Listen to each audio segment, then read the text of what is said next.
Trim board, we're getting a nice panel look on it.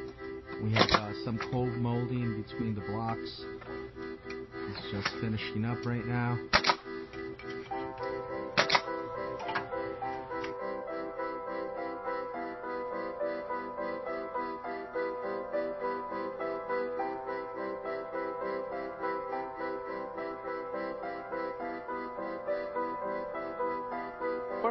For your free consultation and estimate, or go to one of our websites.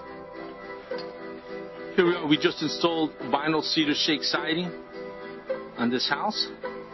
We're on the front now, and as you can see, it was a tear-off.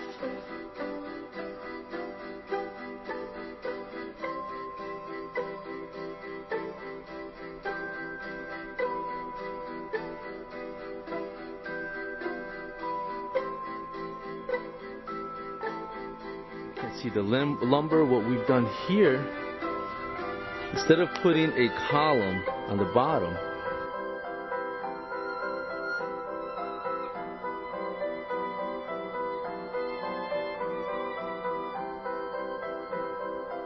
OJ channel, starter strip, straight, OJ channel, starter strip, straight.